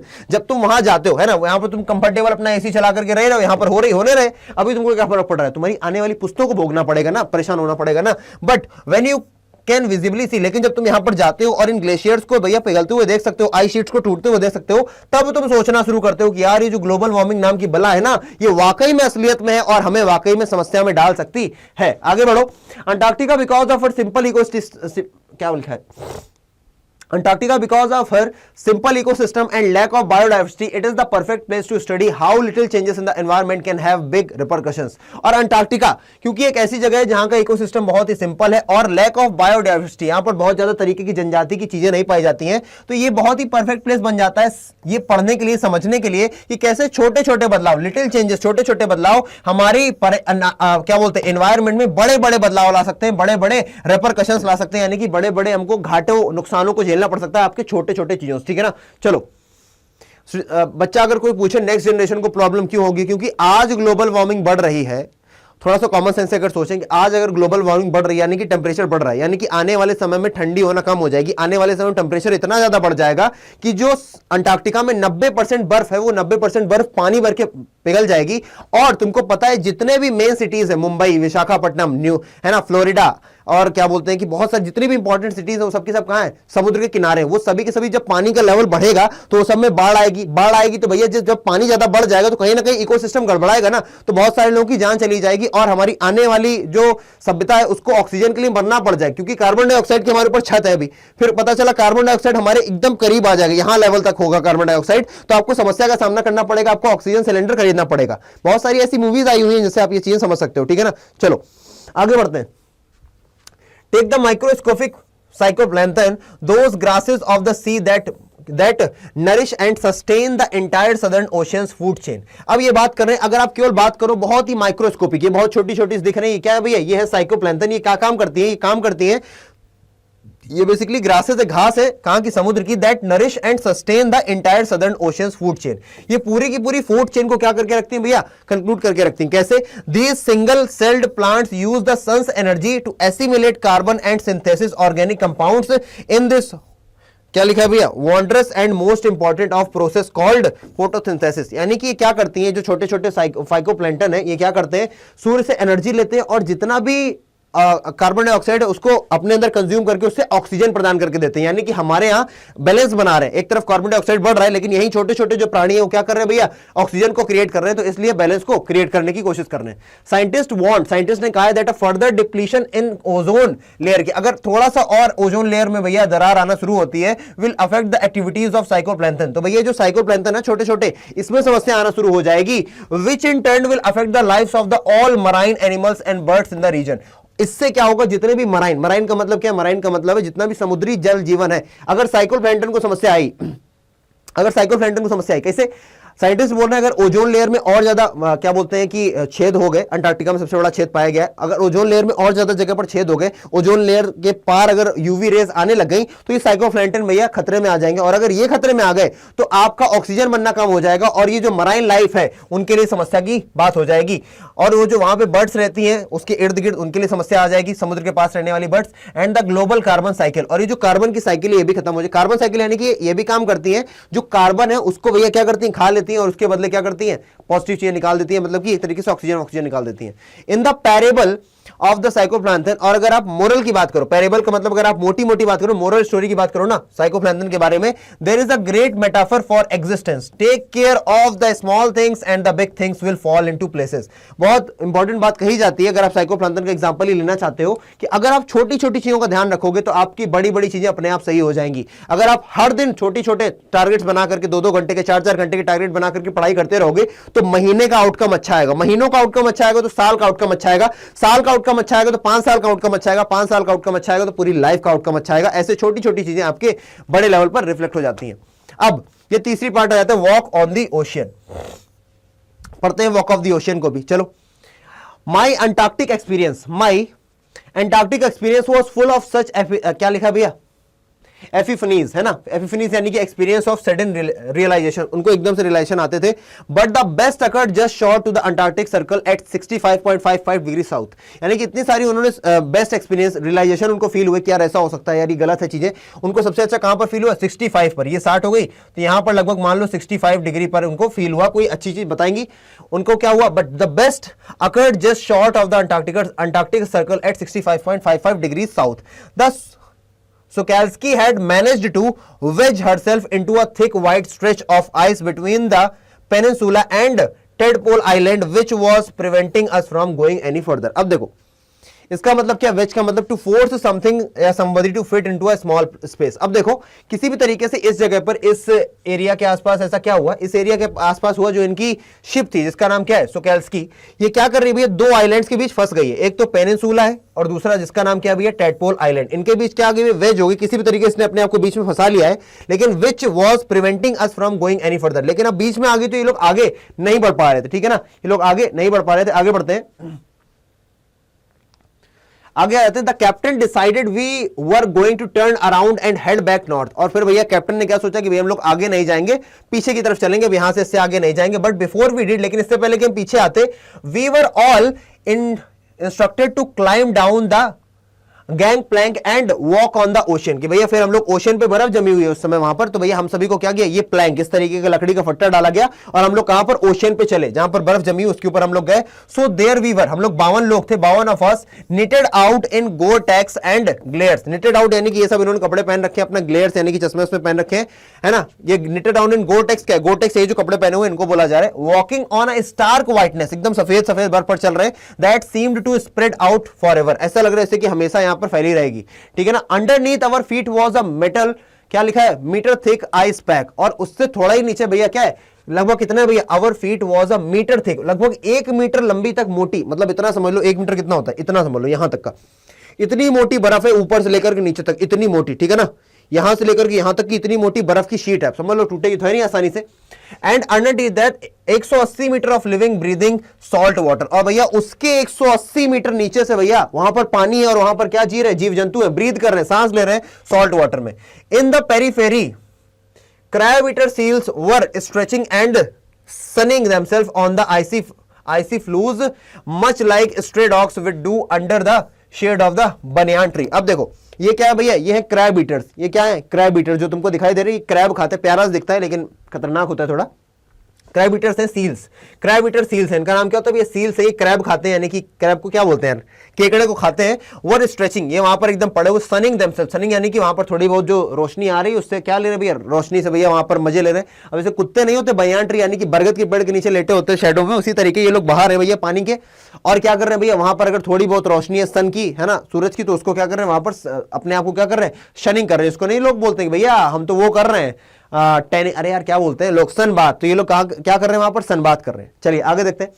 it was nothing short of revolution, everything does Indeed connect, है ना, हर चीज एक दूसरे से जुड़ी हुई है, ऐसा इनको यहां पर फील हो रहा है। ठीक है आगे देखते हैं। 9 टाइम जोन्स, मैंने 9 टाइम जोन्स पार किए, 6 चेक पॉइंट्स पार किए, 3 bodies of water, 3 bodies of water पार किए, many eco years later I was still wondering about the beauty of balance in play of planet. इतना सब कुछ पार करने के बाद मेरे दिमाग में अभी भी क्या चला, किस तरीके से संसार ने अपने आप को बैलेंस किया हुआ है, इस प्लेनेट ने अपने आप को बैलेंस किया हुआ है। How would it be if Antarctica were to become the warm place than it once used to be. वो सोचें क्या होगा अगर अंटार्कटिका दोबारा से एक गर्म जगह बन जाए जैसा ये एक समय पर हुआ करता था।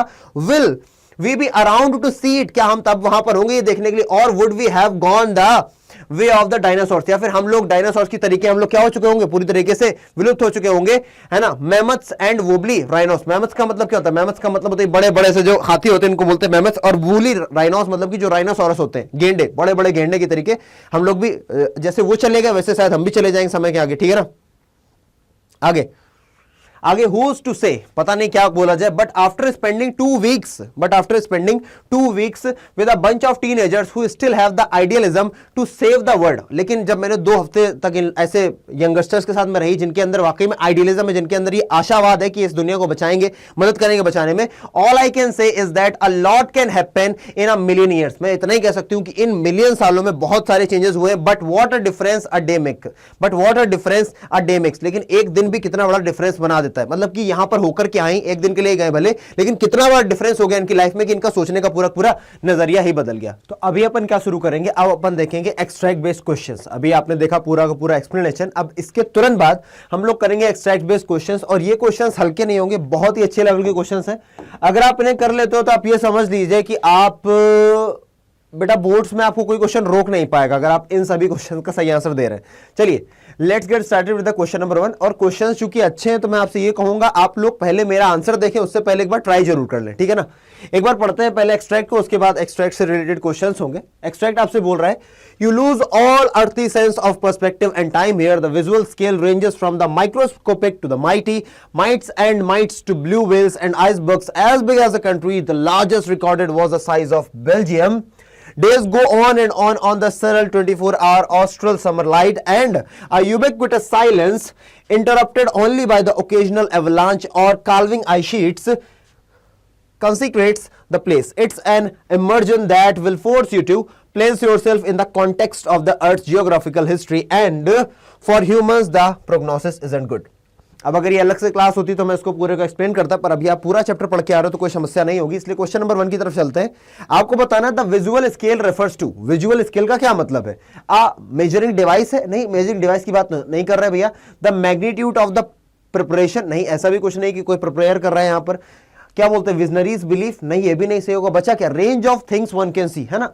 विजुअल स्केल का मतलब क्या है, आप जहां तक देख सकते हो, आपकी आंखें जहां तक देख सकती हैं, इसलिए option number B is absolutely correct, range of things one can see. Next question is here, आपसे बहुत ही प्यारा क्वेश्चन पूछा जा रहा है कि 4 पीपल गिव अस रीजन, 4 लोग हैं जिन्होंने रीजन दिया है, कारण दिया है, फॉर द ऑथर्स फीलिंग, कि भैया ऑथर क्या फील कर रही है उसके बारे में बताया है। आपको बताना है इनमें से कौन सा सबसे सही है। आइए, पर्सन 1, पर्सन 2, 3 या 4। पर्सन 1 बोलता है, I think the author is being paranoid about living her home town. ऐसा नहीं कि अपने घर को छोड़ने के लिए कोई परेशान हो रही है, ऐसा कुछ नहीं। According to me she is bewildered by the travel duration, कि भैया एकदम से भौचक्की आ गई है कि इतना लंबा ट्रेवल ड्यूरेशन, नहीं इतना कोई परेशान नहीं है, भौचक्किया नहीं, इसलिए भी गलत हो जाएगा। As far as I can जज Tishani is being hypocritical because she is comparing the 2 places, कहीं पर भी प्लेसेस का कंपैरिजन नहीं, इसलिए भी गलत है। तो बचता है option number 4, obviously in my opinion she is amazed, बोल रही है ना भैया मैं अमेज्ड हूं, है ना, वंडर कर रही हूं कि यार कितनी बड़ी जगह है, और किस चीज पर, the grandeur of the icy region. तो ऑप्शन नंबर 4 यानी कि पर्सन 4 बिल्कुल सही बात कर रहा है, बिल्कुल सही तरीके से देख पा रहे हैं, इसलिए option number D is absolutely correct. Next question is here in front of you, select the option that correctly fits the category of microscopic of to the mighty. अब आपको क्या बताना है, माइक्रोस्कोपिक टू द माइटी। अब यहां पर दो चीजें, एक तरफ लिखा है trace of a skin cell, then trace of a bird's egg, फिर भैया a grain of rice, field of wheat. अब आपको समझना क्या है, एक तरफ बोल रहा है माइक्रोस्कोपिक यानी कि बहुत छोटी सी चीज, और दूसरी तरफ बहुत बड़ी सी चीज, ऐसा कुछ बताना है। एक तरफ बहुत छोटी सी चीज और दूसरी तरफ बहुत बड़ी सी चीज, ऐसा कुछ दिखाना है। और इन दोनों के बीच का क्या दिखाना है भैया, रेशियो, क्योंकि तुमको पता है ना माइक्रोस्कोपिक यानी छोटा और माइटी यानी बड़ा। तो ग्रेन ऑफ राइस जरा सा होता है, अगर आप चावल का दाना लो जरा सा होगा, लेकिन भैया जो धान की खेती होगी बहुत बड़ी होगी। तो ऑप्शन नंबर बी तो बिल्कुल सही एग्जांपल है, एक तरफ छोटा है दूसरी तरफ बहुत बड़ा है। Trace of skin cell, trace of birds egg, भैया अल्टीमेटली है तो छोटी चीज, तो दोनों छोटी है। I scoop of ice cream and ice cream cone, भैया स्कूप ऑफ आइसक्रीम में इतनी आएगी तो कोन में थोड़ी ज्यादा आ जाएगी, बहुत बड़ा अंतर नहीं, इसलिए भी गलत है। फिर देखते हैं, अ ड्रॉप ऑफ वाटर, एक पानी की बूंद और सीधे पैसिफिक ओशियन, भैया ये तो एक पानी की बूंद और सीधे पैसिफिक ओशियन, ये भी बिल्कुल सही है। तो 2 और 4 सही है, तो option number D is absolutely correct, कोई दिक्कत नहीं है, अच्छा क्वेश्चन है। बढ़ते हैं आगे, क्वेश्चन नंबर 4 कह रहा है, 4 कह रहा है, मेरे को कह रहा है phone choose the option listing the elements that influence one two think of earth physicality. Choose the option listing the elements that influence one, जो किसी को इन्फ्लुएंस करे कि भैया अर्थ की फिजिकलिटी क्या है, ठीक है ना। Breakage of an iceberg from glacier, बिल्कुल सही, इससे अर्थ के होने का पता चलेगा कि यार यहां पर वाकई में अर्थ, देखो चीजें टूट रही हैं। माइट्स एंड माइट्स, इससे रिलेशन खास नहीं है। आर रेगुलरली सीन अवलांच, हाँ एवलांच भी बिल्कुल ठीक चीज लगेगी, है ना। तो आपका क्या आंसर आ जाएगा, आपका आंसर आएगा 1 और 3, वो तो है नहीं, तो 1 के साथ 2 है या 1 के साथ 4 है, तो आपको 1 के साथ 4 के साथ जाना पड़ेगा। Summer light in the southern hemisphere, वो चीजें जो रिलेट कर रही हैं किसी भी तरीके से अर्थ के क्लाइमेट से। तो ऑप्शन नंबर 1 और 4 यानी कि ऑप्शन नंबर कौन सा सही आ गया, ऑप्शन नंबर सी, ठीक है। नेक्स्ट क्वेश्चन देखते हैं, अब इसको पढ़ने से पहले ही सीधे करने की कोशिश करते हैं। How does the absence of human population in Antarctica make it significant in the climate change debate. अब आप ये बताओ अंटार्कटिका इंपॉर्टेंट कैसे बन जाता है क्लाइमेट चेंज डिबेट में, क्योंकि यहां पर सिर्फ ह्यूमन पॉपुलेशन नहीं, अगर इतना ही है कि यहां पर ह्यूमन पॉपुलेशन नहीं है, तो सिर्फ इस बात से इंपॉर्टेंट कैसे बन जाता है, ऐसे इंपॉर्टेंट बन जाता है क्योंकि यहां पर लोग नहीं है, इसका मतलब ये अभी भी अपने परपेचुअल फॉर्म में होगा, और यहां पे जो चेंजेस होंगे वो एक्चुअल चेंजेस होंगे, और आप उनसे पता लगा सकते हो। बाकी आपके सामने आंसर लिखा है सेम, ठीक है ना। Next question is here, why is climate change described as hotly contested. Hotly मतलब काफी सारे लोग इस पर कंटेस्ट करते हैं, वाद विवाद करते हैं। Issue in the accept provide, this is so because, ऐसा क्यों है, क्योंकि इस यूनिवर्सल एग्रीमेंट की, भैया यूनिवर्सल एग्रीमेंट हुआ है ना, cause and implications of climate change पर, ऐसा कुछ भी नहीं है। नेक्स्ट क्या है भैया, इस planned path ahead about how to address climate change, भैया एकदम कोई प्लान्ड पाथ है, ऐसी भी बात नहीं कही गई चैप्टर में। आगे बढ़े अगर, आर डिफरिंग व्यूज, है ना, differing views on the causes and implications of climate change. हाँ डिफरिंग हो सकते हैं ना, डिफरिंग व्यूज हो सकते हैं, मतलब बदले हुए लोगों के विचार हो सकते हैं, तभी कंटेस्टेड है ना, तभी तो डिबेट होगी ना जब लोगों के विचार बदले हुए होंगे। तो ऑप्शन नंबर सी बिल्कुल सही है। नेक्स्ट क्वेश्चन देखते हैं, the analogy of a time machine, बड़ा प्यारा सा क्वेश्चन है कि भैया टाइम मशीन को किस तरीके से आप रिलेट कर सकते हो, किसके साथ, किस तरीके से आप रिलेट कर सकते हो, कार्बन रेटिंग से, कार्बन रिकॉर्ड से। देखो टाइम मशीन आपको क्या मौका देती है कि आप समय में पीछे जा सको, समय में आगे जा सको। वैसे ही जो कार्बन रेटिंग है उससे आप समय में पीछे जाकर के पता कर सकते हो, उससे आपको समय के बारे में पता चलता है पहले क्या रहा होगा। आप यहां पर आंसर दे सकते हैं, just like a time machine would allow us to observe past events, carbon records allow us to observe past climate conditions, है ना। past climate conditions आप किसके माध्यम से जान सकते हो, आप जान सकते हो कार्बन रिकॉर्ड्स के माध्यम से। सिंपल है। चलिए क्वेश्चन नंबर 4 आई थिंक, हाँ चलिए, गिव वन रीजन, आपको एक कारण देना है, मैंने 2 दे दिए हैं, चलो किस चीज का देना है देखते हैं। Writing, why the writing style of the extract, कि भैया जो राइटिंग स्टाइल है वो कैसी है भैया, फैक्चुअल है, यानी कि फैक्ट्स बहुत बताए और इन्फॉर्मेटिव है। अरे यार कितने सारे फैक्ट्स तो बताए हैं, देखो ये फैक्ट्स था भैया, सीधे सीधे भैया, because the writer presents information in the straight forward manner, या फिर because the writer applies a third person point of view and avoids the use of personal opinion और इमोशनल लैंग्वेज। ठीक है, क्लियर है। नेक्स्ट, अब यहां पर क्या बताना है, यहां पर बताना है रिमेन्स रिलेटिवली प्रिस्टीन। अरे ये लाइन पढ़ो अंडरलाइन वाली, रिमेन्स रिलेटिवली प्रिस्टीन। प्रिस्टीन का मतलब क्या है, प्रिस्टीन का मतलब होता है in its original condition, in its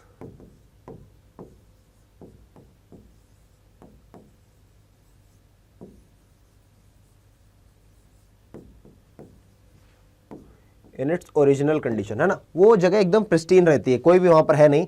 तो इसका क्या मतलब है अंडरलाइंड वर्ड का, stage as it is through the year, नहीं, पूरा साल बदलाव तो होते हैं। Becomes a perfect place to travel, नहीं ऐसा भी नहीं है। Is left to been an uncorrupted area, uncorrupted area का मतलब क्या है, यहां पर कोई भी रहता नहीं, इसीलिए यहां की चीजों को कोई चेंज करने के लिए नहीं आता। ऑप्शन नंबर सी है ना, जो भी चेंजेस होते हैं वो प्रकृति के द्वारा होते हैं, इंसान के द्वारा चेंजेस नहीं, इसलिए option number C is absolutely correct here.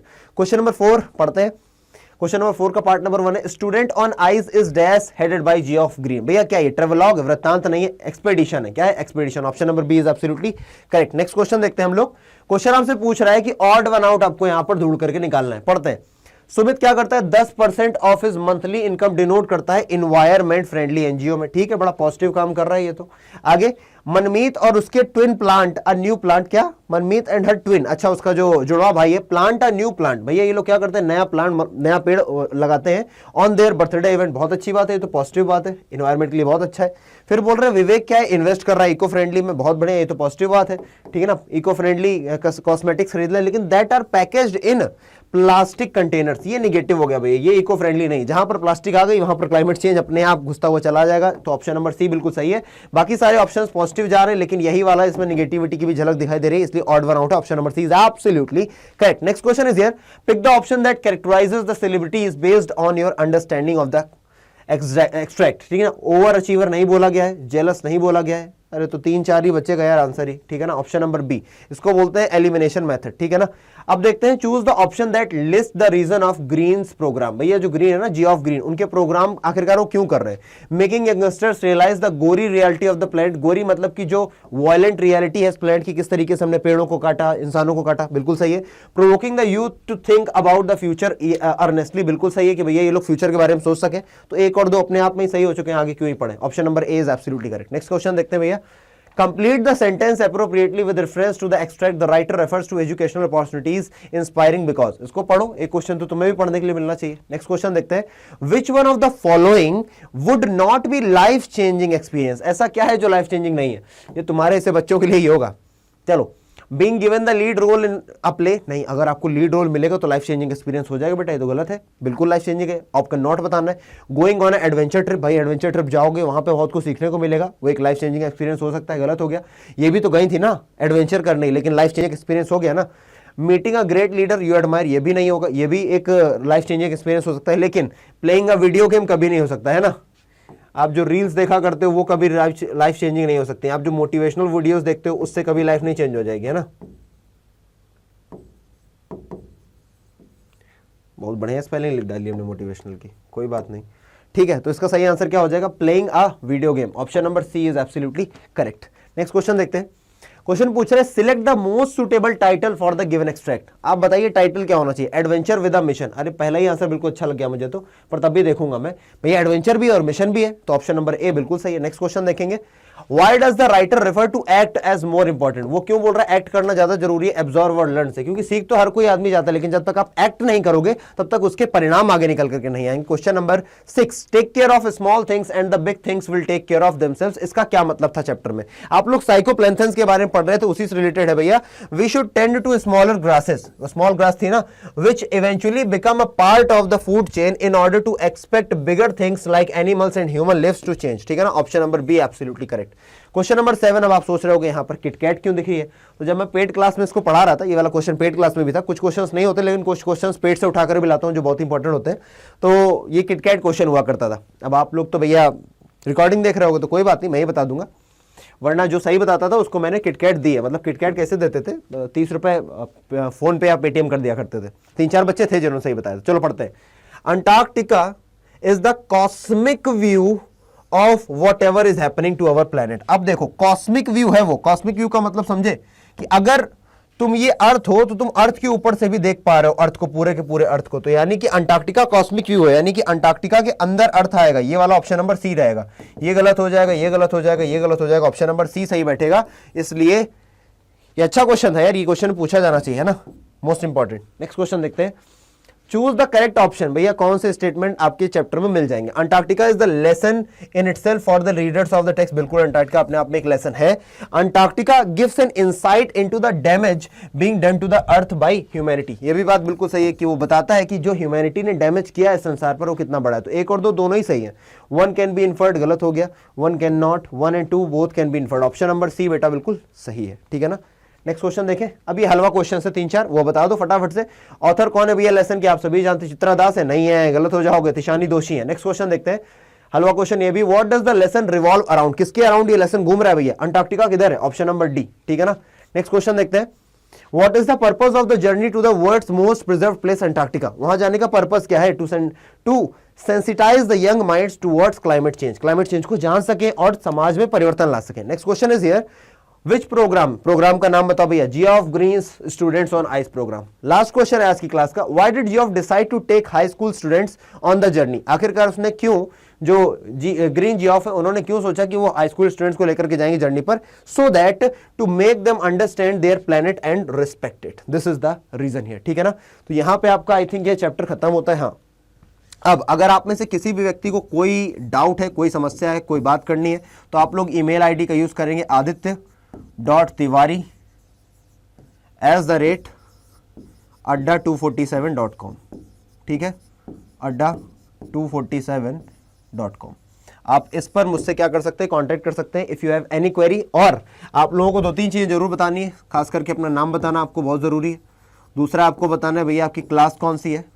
तीसरा आपको बताना है आप वाईटी स्टूडेंट हो या पेड स्टूडेंट हो, ठीक है ना। साथ ही साथ अगर हो सके तो आप अपने सब्जेक्ट्स बता देना मुझे, है ना, कि आपके सब्जेक्ट्स क्या हैं अगर आप लोग ईमेल कर रहे हो। और एक चीज जो मैंडेटरी नहीं है, आप अपना मोबाइल नंबर बताएंगे, खास करके वो वाला मोबाइल नंबर जो टेलीग्राम से या फिर व्हाट्सएप से कनेक्टेड हो। ये मैंडेटरी नहीं है, ये आप चाहे तो भेज सकते हैं, नहीं चाहे तो आप ऐसे भी केवल टेलीग्राम के थ्रू अपनी क्वेरी पूछ सकते हैं। और अगर आपको वाकई में ये सेशन अच्छा लगा है तो आप लोग कमेंट करेंगे, और अगर आपको वाकई में सेशन अच्छा नहीं लगा है तो भी आप कमेंट करेंगे, मुझे बताएंगे कि भैया ये हो सकता था, कुछ और हो सकता था, कुछ नहीं समझ में आया तो वो भी लिखें। बाकी आपसे कोई क्वेश्चन पूछा उसका आप आंसर जरूर देंगे। तब तक के लिए आप लोगों का बहुत बहुत धन्यवाद, मिलते हैं अगले सेशन में, तब तक के लिए जय हिंद। और अगर हाँ आपको किसी प्रकार कोई कोर्स लेना है अड्डा से तो आप लोग यूज कर सकते हैं S743 कोड, और ये कोड आपको देगा एटलीस्ट 17% का डिस्काउंट, वो भी फ्लैट डिस्काउंट, और कभी कभी आपको 20% का भी देगा, ठीक है ना। तो आप कभी भी लगाएं, कोड जरूर लगाएं, सीधे सीधे कोई चीज ना परचेस कर ले, अदरवाइज आपको महंगी पड़ेगी। मिलते हैं अगले सेशन बच्चों, तब तक के लिए जय हिंद।